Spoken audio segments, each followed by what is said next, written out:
Policy बाजार पर 1 करोड़ रुपए का टर्म लाइफ इंश्योरेंस केवल 450 रुपए महीने से शुरू। बात करने के लिए हमारे साथ पवन खेड़ा मौजूद हैं, कांग्रेस के मीडिया प्रभारी हैं। बहुत बहुत धन्यवाद पवन खेड़ा जुड़ने के लिए। तो भारत जोड़ो यात्रा विश्राम पर है, लेकिन आज जिस तरह से राहुल गांधी ने तमाम ये जगह गए, इस पर जो इतना बवाल खड़ा हो रहा है, बीजेपी की तरफ से सवाल खड़े हो रहे हैं, कहा यह जा रहा है विचारधारा परिवर्तन हो गया अटल बिहारी वाजपेयी जी की समाधि पर जब गए। क्या कहेंगे इस पे आप? देखिए, इन लोगों को बड़ा दिल क्या होता है, सम्मान क्या होता है, यह सब चीजें उन लोगों को तो समझ में आ नहीं सकती जो देश के प्रथम प्रधानमंत्री तक की फोटोशॉप कर करके जिस तरह की अनर्गल टिप्पणियां करते हैं। ऐसे लोगों से हमें ना सर्टिफिकेट चाहिए, ना इनसे हम कोई उम्मीद रखते हैं कि वो कुछ समझ पाए। निधि जी, हम अंग्रेजी में अपने आप को लिबरल वैल्यूज वाले लोग मानते हैं। लिबरल वैल्यू क्या होती है? लिबरल वैल्यू ये होती है कि निधि कुलपति जी की विचारधारा से मैं सहमत हूं या न हूं। अगर निधि कुलपति जी को विचारधारा पसंद है तो उस विचारधारा का स्थान है इस देश में। मैं कोई नहीं होता, मेरे पास कोई ऐसी अथॉरिटी नहीं है कि मैं निधि कुलपति जी को गन पॉइंट पे कहूं कि आपकी विचारधारा गलत है। भले मैं लड़ूंगा आपकी विचारधारा से, लेकिन मैं आपकी विचारधारा से विचारधारा के स्तर पर लड़ूं।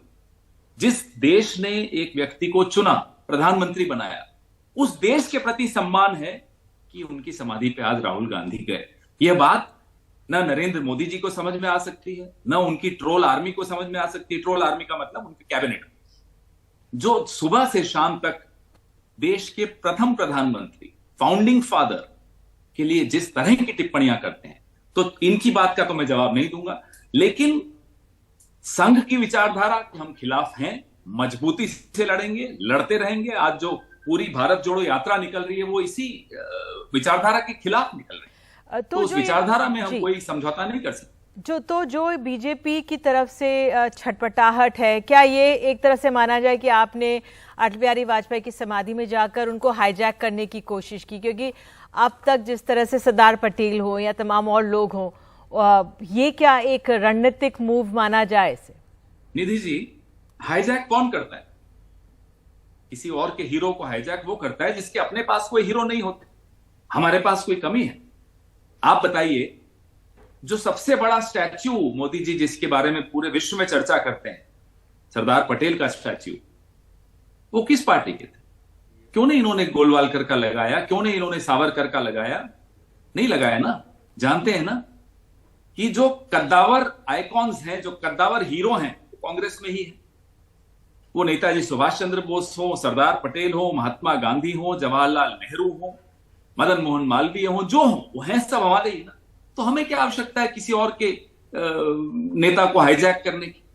अटल जी के अपने गुण थे, अपने अवगुण थे, जो हर इंसान में होते हैं। वो किसी भी पार्टी में हो, किसी भी विचारधारा में हो, एक मिक्स्ड लेगेसी होती है हर व्यक्ति।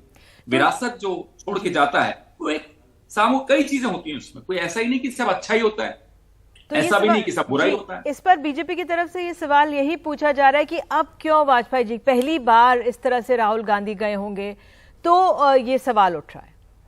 राहुल गांधी जिस तपस्या को लेकर चल रहे हैं, तपस्वी इन सब बहस से बहुत ऊपर उठ चुका होता है।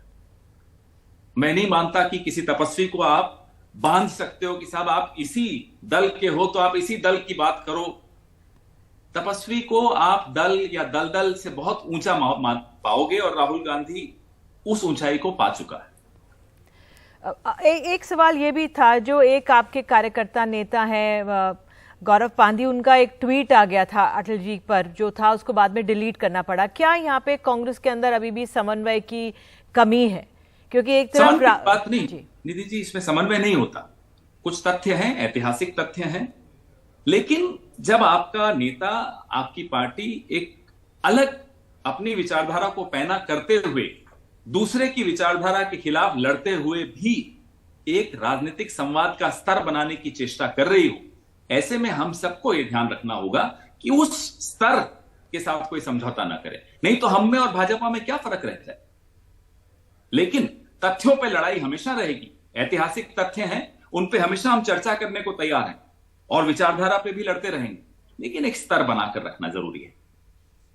और अंत में मेरा यही आपसे यही पूरा पूछना होगा इस पर कि जो ये भारत जोड़ो यात्रा में वाजपेयी जी को जिस तरह से नमन किया गया, तमाम नेताओं को ये नमन किया गया है, राहुल गांधी अब राजनेता नेता बन रहेंगे या तपस्वी हो जाएंगे?